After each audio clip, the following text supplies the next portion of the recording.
know more about Taken Out, about what that, because that, like, as a new concept like that, and then you've got a bunch of like nervous, awkward singles standing on a set trying to like come up with good answers to themselves. It must have been pretty funny. Was it fun to make?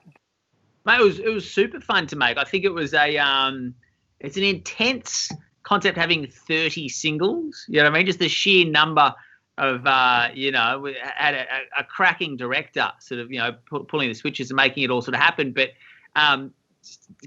capturing 30 people, like it's a lot to just the logistics of it, sort of covering.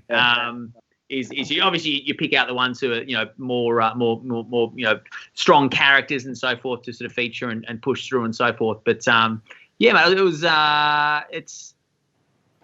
it was a wild experience. Absolutely. Was it, James? Did it take a long while to shoot each episode? Because I remember seeing it the first couple of times I watched the show. I thought, geez, 30 singles here. I mean, and you know what it's like. How many times did you have to stop tape or redo something? It's hard enough when you got like 3 contestants, let alone 30. Was it a stop and start kind of show, or did you get through it fairly quickly? Yeah, there was a fair bit of tape packages, your dates, your ups and so forth. So you'd roll those in and have them set, good to go. I think, I wouldn't say it was as live, but there wasn't too much stopping down. I guess you'd shoot it wide. You'd shoot more than you need to get those moments of just, there's some ridiculous stuff sort of coming out of some of their mouths, and mine as well in hindsight. But it was a lot of fun. But I think the 30 people was just a very ambitious number. Yeah, I thought so at the time. I thought they're going to struggle here with the 30 people. Yeah, you almost get a 30-person net to cast. Pull the 12 on air or 8 on air, and then cut it from there. Were you left to your own devices, mate, as a host? Because I figure you're a bit like me, which is you like a bit of structure, but then you like to be able to go off on your own little, your own tangents and whatnot. Was it a bit like that, or was it structured as a host?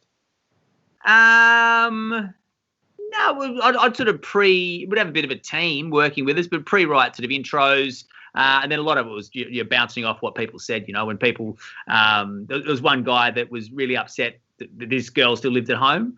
Sort of like, it's a bit of a turn off. She's still at home with her mum, and we knew he's still at home with his mum. So where are you based, mate? He's like, well, I am as well, but I'm looking for someone who's got some independence.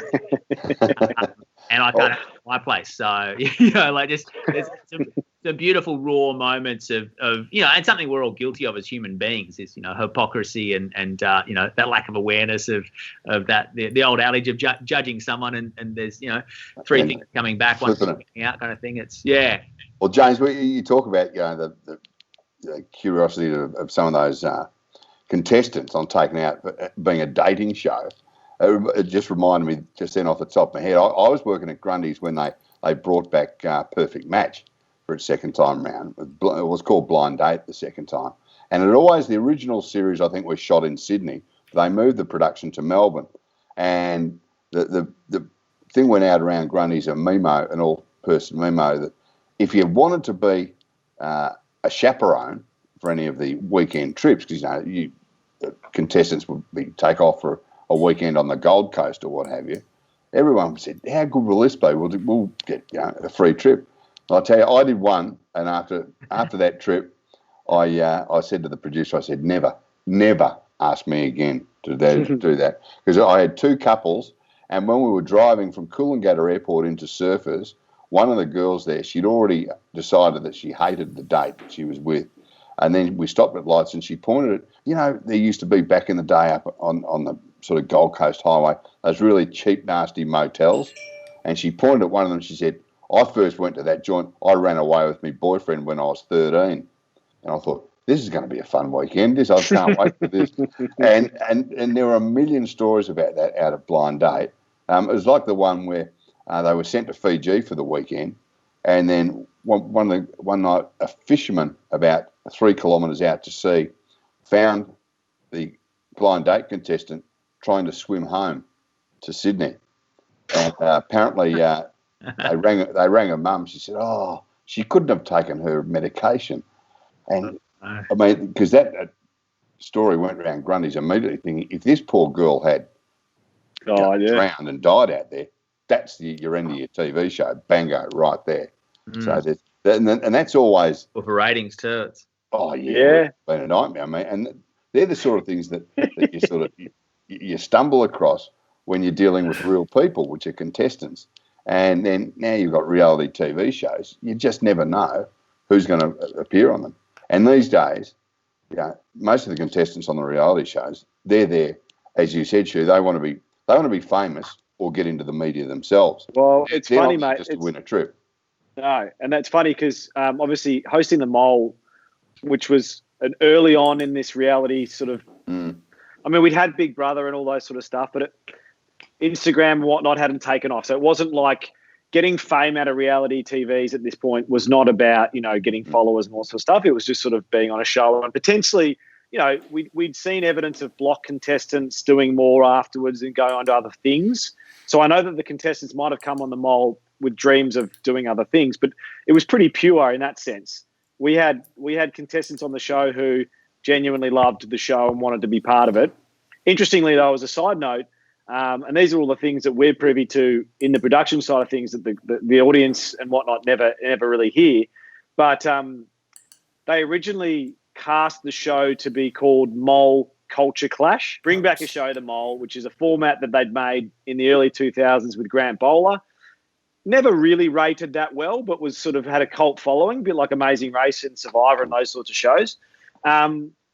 But it was a firm favourite of, I think it was Graham Hill at Channel 7. He loved that show. So he wanted to bring it back. So they brought it back and it was going to be called Mole Culture Clash. So they cast the show to be Culture Clash, which meant they had a Muslim guy, they had a hardcore, he was Christian, I think. They had a gay guy, they had a woman they said was going to be racist, but she clearly wasn't. They had, they try to manufacture these kind of things.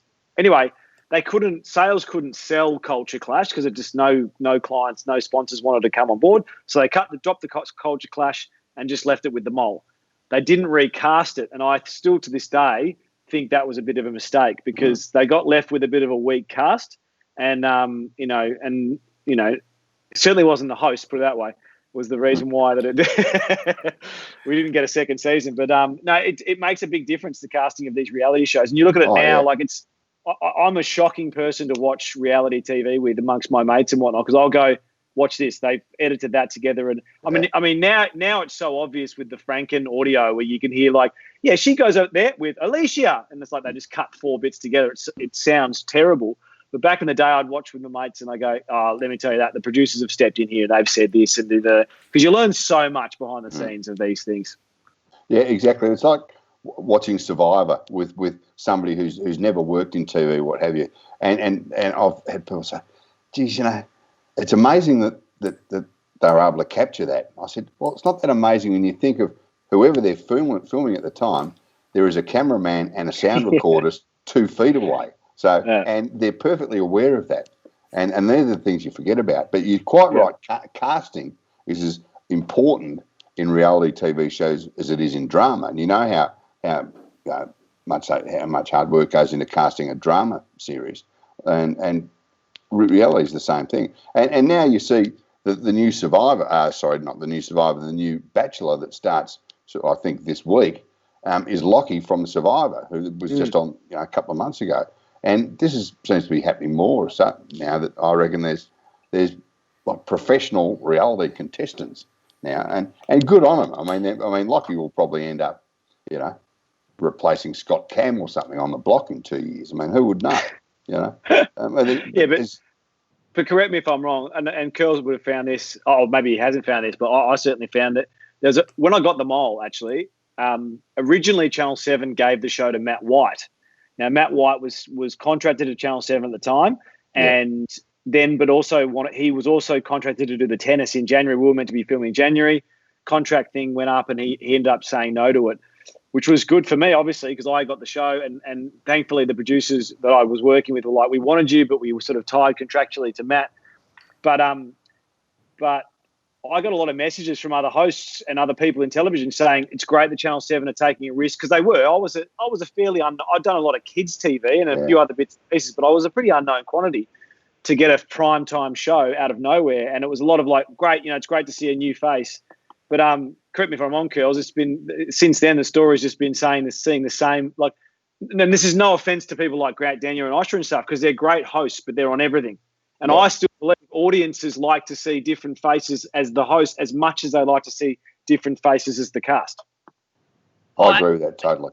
Absolutely. I think from a business point of view, and maybe it's a primary sort of position rather than looking at the secondary effects of the decision, but from a business standpoint, having an asset that you invest in that more people are familiar with, you've invested, you want to use it more. I see where the decisions are made, but yeah, I think another savvy bit of business acumen is hedging and having some options and so forth to diversify. But also, you're in.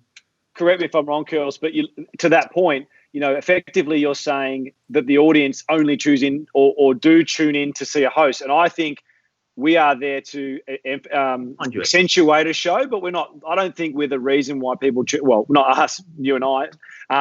But I'm not sure that people do just for the host. And so, if you find hosts that are applicable to those shows and to those genres, rather than just sticking a guy in because he's a face of network, I mean, it is what it is. I know what you're saying to the business sense, but I think it could be a better decision the other way. I'm just a bitter guy. I'm just very bitter.